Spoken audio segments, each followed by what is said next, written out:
मैं बिहार के चुनाव को कोई दुस्साहस नहीं मानता हूं कमीशन का। It's a leap of faith, not a leap in the dark. सुना आपने क्या कह रहे हैं देश के मुख्य चुनाव आयुक्त। कोरोना काल में होने जा रहे चुनाव भारत के मजबूत लोकतंत्र की एक और ताकत दुनिया के सामने पेश करने जा रहे हैं। यह दुस्साहस नहीं, तैयारी है। मध्य प्रदेश के 28 सीटों पर होने वाले उपचुनाव की तारीखों का ऐलान 29 सितंबर को होगा। चुनाव आयोग बैठक के बाद तारीखों का ऐलान करेगा। उपचुनाव को लेकर कुछ राज्यों ने आपत्तियां जताई हैं, जिन पर विचार के बाद यह ऐलान किया जाएगा। 29 को ट्यूसडे को ही हो जाएगी शाम तक। जो भी हमारे पास पत्र आए हैं, स्पेशली कुछ सदर्न स्टेट से आए हैं, डीप सदर्न स्टेट से भी आए हैं, जब किसी स्टेट का सीईओ और सीएस एक बहुत डिटेल्ड रेफरेंस करते हैं तो आप उसे मानो या ना मानो, पूरा मानो या आधा मानो, लेकिन उस पर विचार तो करना पड़ेगा ना। प्रदेश में चुनाव को लेकर सियासी माहौल तैयार है। उपचुनाव के सवाल पर जहां सीएम शिवराज जीत का दावा कर रहे हैं, वहीं कांग्रेस तारीखों के मसले पर चुनाव आयोग और बीजेपी पर सवाल खड़े कर रही है। हम तो बहुत दिन से इंतजार कर रहे थे, कब से इंतजार था, आज आए, हम तैयार हैं, सबकी सब जीत जाएंगे। हाँ, पूरी की पूरी। इसलिए कि लोगों ने वो 15 महीना भी देखे, ये 5 महीना भी देखे। लोग काम देखते हैं, विकास, जन कल्याण, उसी पे चुनाव होगा। कहीं ऐसा तो नहीं कि चुनाव आयोग भारतीय जनता पार्टी के हिसाब से काम कर रहा है। लगातार मध्य प्रदेश में जो चुनाव होने थे, पूरे देश में बिहार के साथ चुनाव होने की बात कही थी, लगातार ताबड़तोड़ सभाएं शिवराज और सिंधिया की है। कहीं ना कहीं इनको देखते हुए 3 दिन फैसले को आगे बढ़ाया गया है। कोरोना काल में होने जा रहे चुनाव बेहद खास होंगे। ऐसे में जब दुनिया के 70 देशों ने चुनाव न करवाने का फैसला किया है, भारत का निर्वाचन आयोग एक मिसाल पेश करने जा रहा है।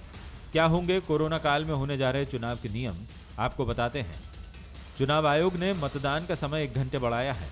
सुबह 7 बजे से शाम 6 बजे तक मतदान होगा। 5 से ज्यादा लोग डोर टू डोर प्रचार में हिस्सा नहीं ले सकेंगे। उम्मीदवार ऑनलाइन नामांकन भी दाखिल कर सकेंगे। नामांकन दाखिल करने के बाद उसकी एक कॉपी चुनाव आयोग को जमा करवानी होगी। फिजिकल नामांकन के दौरान 2 से ज्यादा गाड़ियों का इस्तेमाल नहीं होगा। बड़ी जनसभाओं पर आयोग ने रोक लगाई है।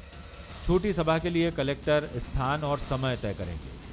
कोविड पॉजिटिव भी मतदान कर सकेंगे, मगर स्वास्थ्य अधिकारी की निगरानी में और सबसे आखिर में। चुनाव आयोग ने 7 लाख सैनिटाइजर और 46 लाख मास्क का इंतजाम भी किया है। एक पोलिंग बूथ पर 1000 मतदाता ही वोट डाल सकेंगे। जहां जरूरत होगी वहां डाक मतदान की सुविधा दी जाएगी। प्रचार के दौरान सभी दलों को सामाजिक दूरी का पालन करना होगा। प्रदेश के 28 सीटों पर होने वाले उपचुनाव में बदले और बदलाव की जंग देखने को मिल रही है। कांग्रेस जहां सरकार गिराने वालों को सबक सिखाने की बात कर रही है, वहीं बीजेपी विकास के मुद्दे पर चुनाव लड़ रही है। सियासी दावों और वार पलटवार के बीच चुनाव आयोग ने नए नियम और गाइडलाइन देकर यह साफ कर दिया है कि चुनाव बदलाव का है, जिस पर पूरी दुनिया की निगाहें टिकी है। कोरोना काल में होने जा रहा मतदान निर्वाचन आयोग और जनता दोनों के लिए चुनौतियों का चुनाव है। नमस्कार, मैं हूं शरद द्विवेदी और हमारा आज का मुद्दा है बदलाव का चुनाव। यकीनी तौर पर यह बदलाव का चुनाव है। हर चेहरे पे मास्क होगा, हाथ में सैनिटाइज़र होगा और मतदान के लिए जो कतारें लगेंगी उसमें अगर किसी को छींक आ गई तो लोगों को ऐसा लगेगा, अरे रे भैया भैया सब ठीक ठाक है, सब कोई प्रॉब्लम तो नहीं है, कोई दिक्कत तो नहीं है, टेस्ट करा लिया है आप। ये भी घटनाक्रम घटेगा। मतदान के जो कर्मचारी हैं, मतदान अमले से जुड़े हुए, वो भी बहुत सतर्क रहेंगे। बाकी सारी चीज़ें तो वही होंगी। जैसे जब ईवीएम की मशीन आई थी तो ग्रामीण इलाकों में लोग निकलते थे तो और कहते थे, जिस बघेलखंड में कहते थे, कैसा लगा था कि झींगुर बोला था। ऐसा लगता है जैसे कोई झींगुर बोल रहा है, क्योंकि जब आप बटन दबाते हैं तो जिस तरह की एक सीटी सी बजती है वो बताती है कि जैसे झींगुर की आवाज़ है। अब की बात यही रहेगा कि सब पूरा मास्क आस्क लगाए रहें, सब बढ़िया, कौनो तैयारी में कमी नहीं रही, सब ठीक से चल रहा था। मालवा में भी यही बात होगी कि हाँ भैया सब अपन टनाटन थे यार, कोई दिक्कत नहीं थी, सब बढ़िया चल रहा था मामला। ये वो बदलाव है जो चुनाव के साथ चलेगा। और दूसरा वो बदलाव है जिसका दावा बीजेपी और कांग्रेस कर रही हैं, तो उस बदलाव का भी साक्षी बनेगा ये चुनाव। कि किस तरह का ये बदलाव होगा। टिकाऊ का बदलाव होगा, बिकाऊ का बदलाव होगा, कौन किस पर किस तरह के आरोप लगा रहा है उसका बदलाव होगा। लेकिन मध्य प्रदेश व्यग्रता से इंतज़ार कर रहा है, एक तो इस कोरोना पीरियड के बीत जाने का और दूसरा एक स्थायी सरकार का।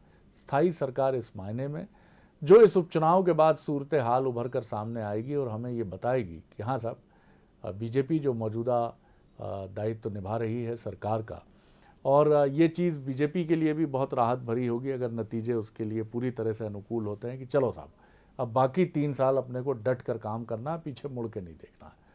कांग्रेस भी अपने दावों पर देखेगी कि क्या स्थिति, क्या जनादेश मिला है। तो ये वाकई बदलाव का चुनाव है, कोरोना के लिहाज से भी और राजनीति के लिहाज से भी। जो मेहमान हमारे साथ हैं उनसे मिल लीजिए। मेरे साथ स्टूडियो में हैं बीजेपी के सीनियर लीडर और प्रवक्ता पार्टी के लिए राजपाल सिसोदिया जी, बहुत स्वागत है।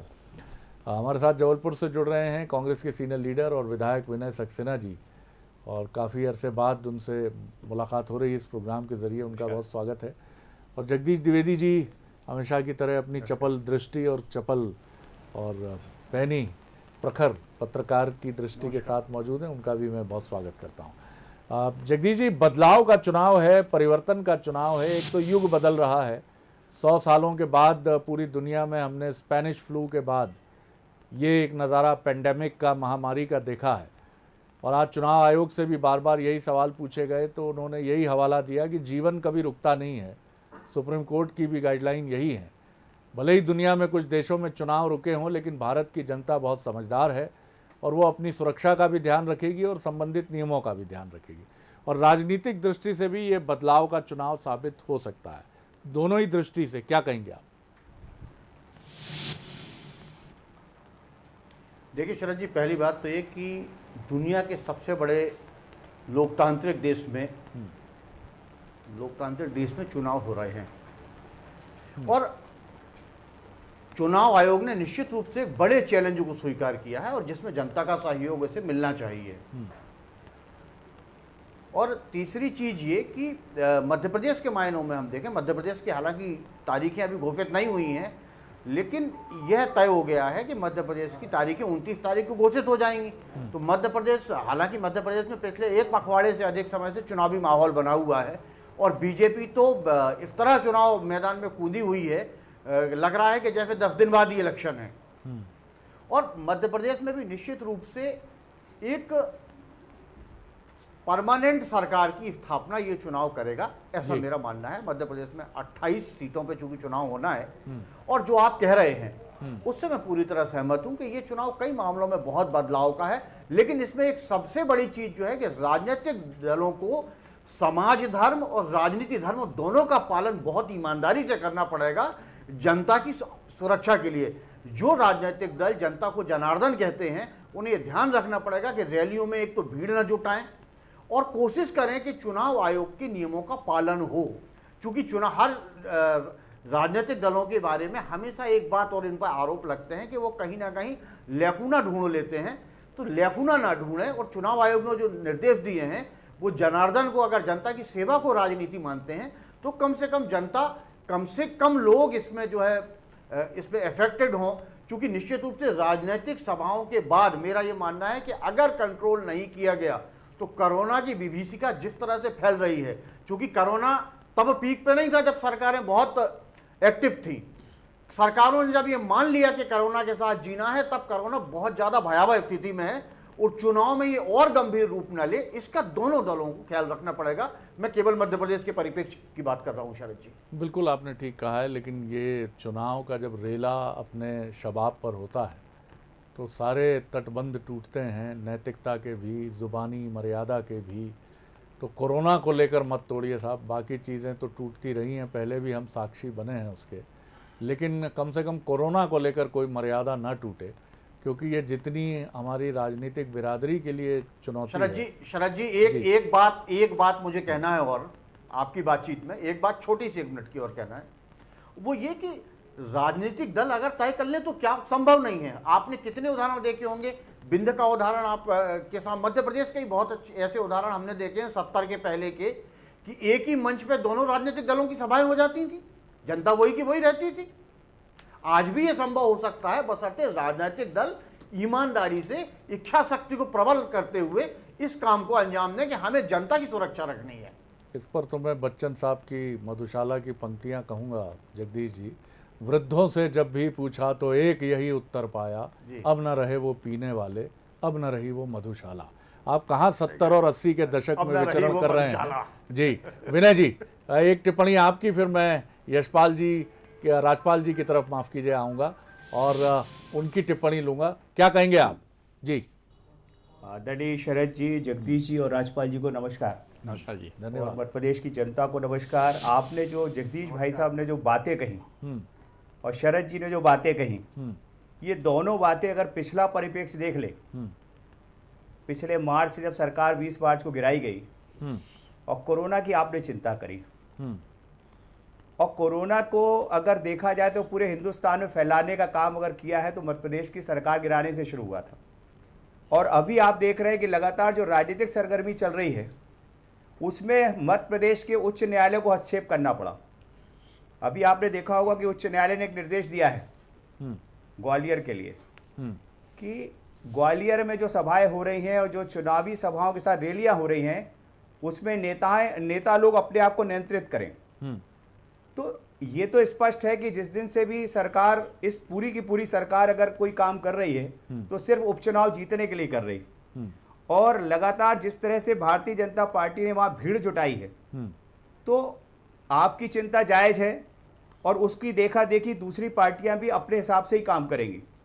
जो सत्ता में रहता है अगर वो अपने पद का और अपनी ताकत का गलत उपयोग करेगा तो उसके खिलाफ दूसरी जो हमारी जिम्मेदार पार्टियां वो भी उसको उसी स्तर पे उसका विरोध भी करेंगे। आप देख रहे हैं प्रद्युम्न सिंह तोमर साहब खुलेआम मारपीट करने पर उतारू हो गए।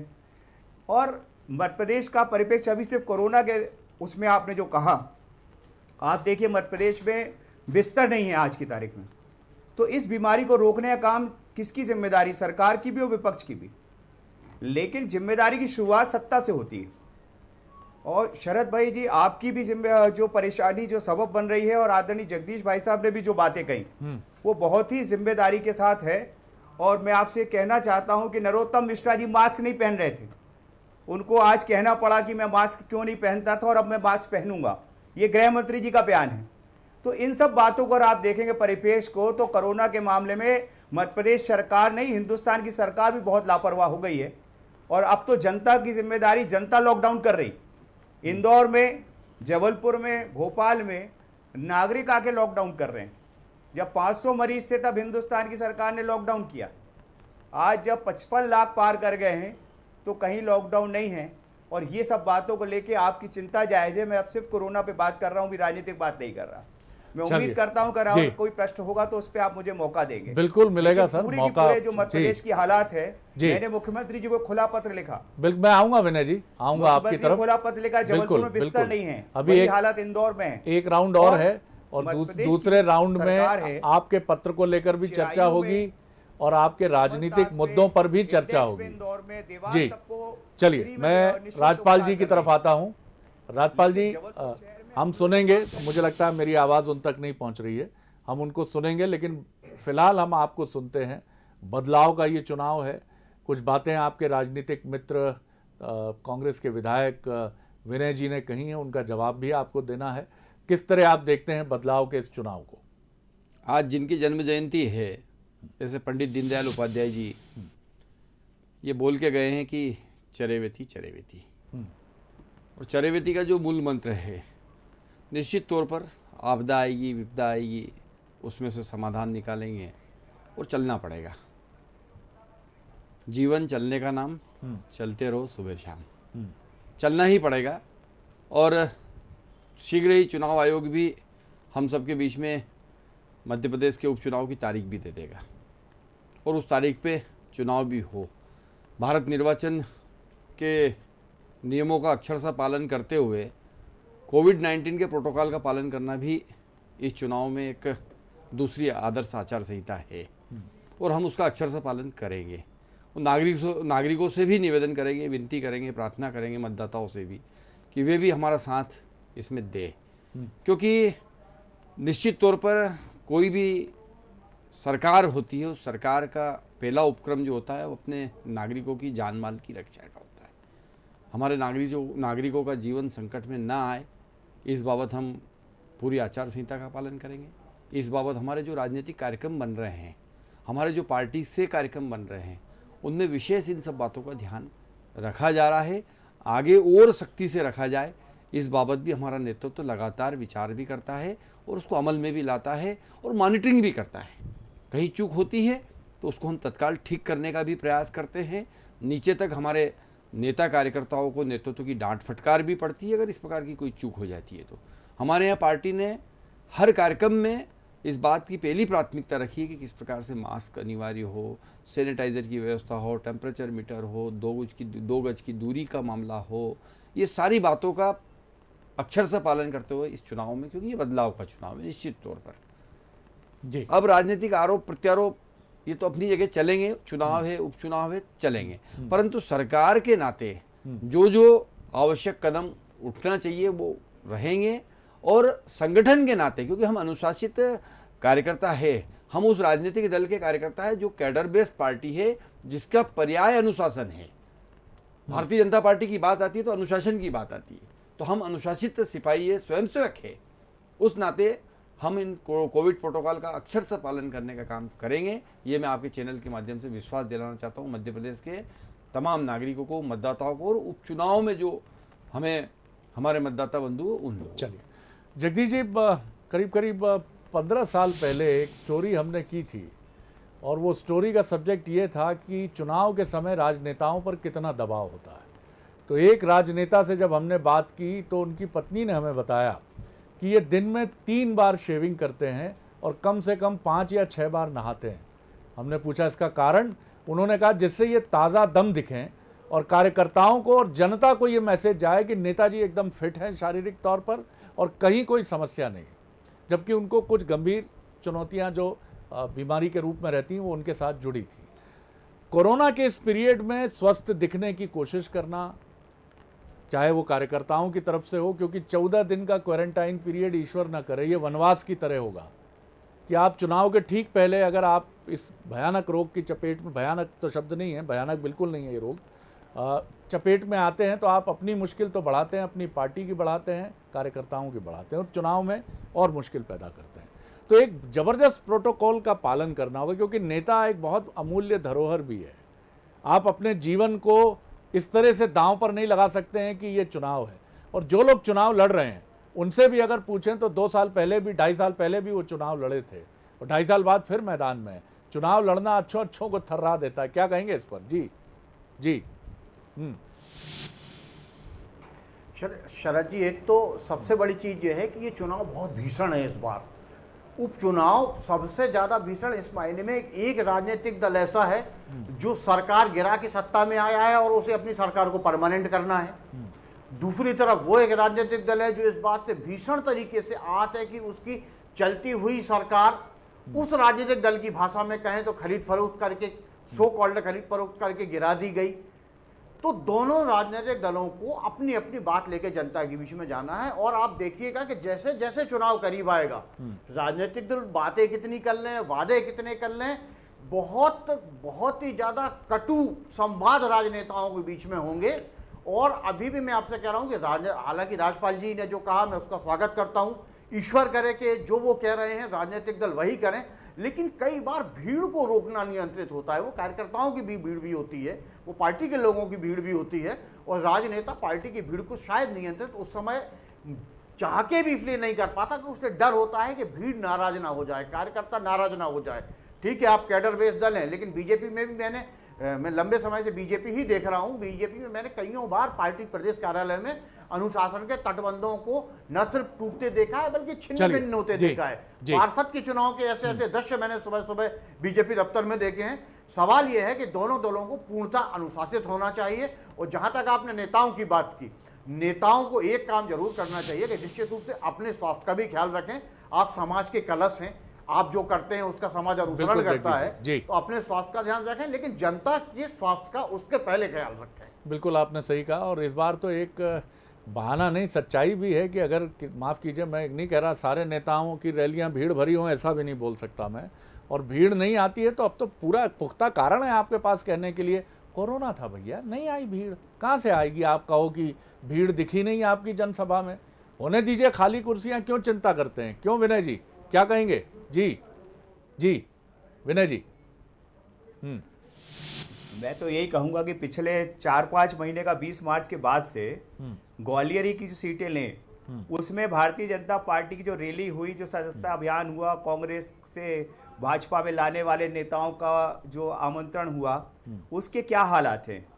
आदरणीय राज्यपाल जी मुझे लगता बहुत ही अच्छे व्यक्ति है, बड़े ही आदर्श की बातें कर रहे हैं। पूरे मध्य प्रदेश में जहां जहां उपचुनाव हो रहे हैं, वहां के नेता और नागरिक भी अगर इस बात को महसूस कर लें, तो मुझे लगता है कि आपका ये विषय बहुत अच्छा है, आपकी सोच बहुत अच्छी है, लेकिन ऐसा होता दिखा नहीं है।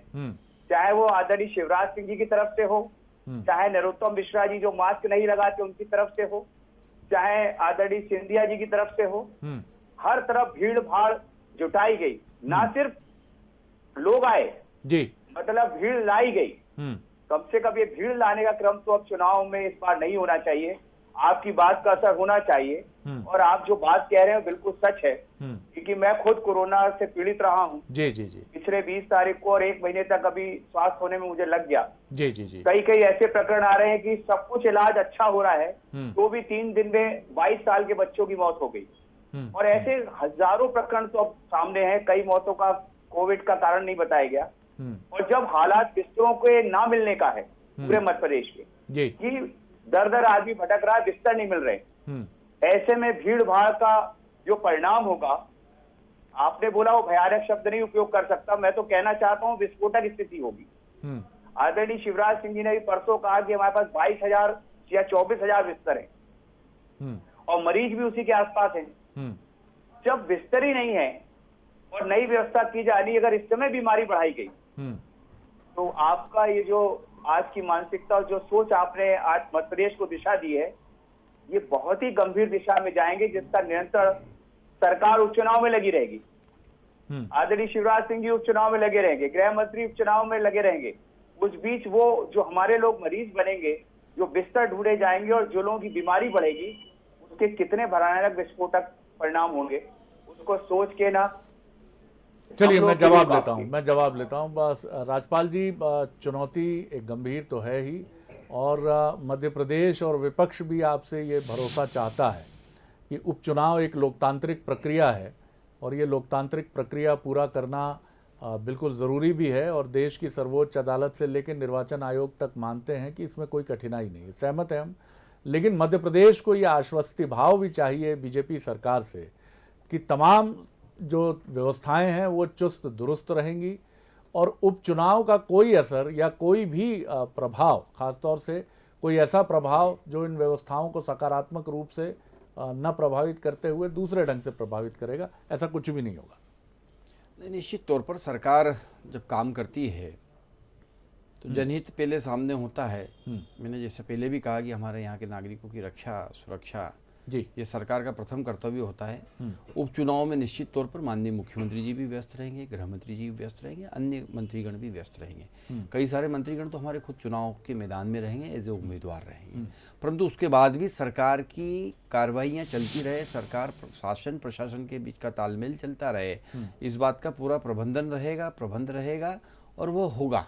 माननीय मुख्यमंत्री जी की क्षमताओं पे हमें भरोसा है, माननीय मुख्यमंत्री जी की संवेदनाओं पे हमें विश्वास है, उनके कार्य करने की शैली से हम लोग परिचित है।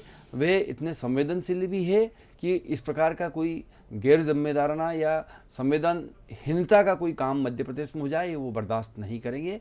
वे जहां पार्टी के कार्यक्रमों को भी समय देंगे, जहां मतदाताओं के बीच में जाकर पार्टी के प्रचार करने का भी काम करेंगे, वहीं उनकी जो महती जिम्मेदारी है मुख्यमंत्री के रूप में उसको भी अक्षरशः पालन करने के काम में वो कोई कोताही करने वाले नहीं हैं।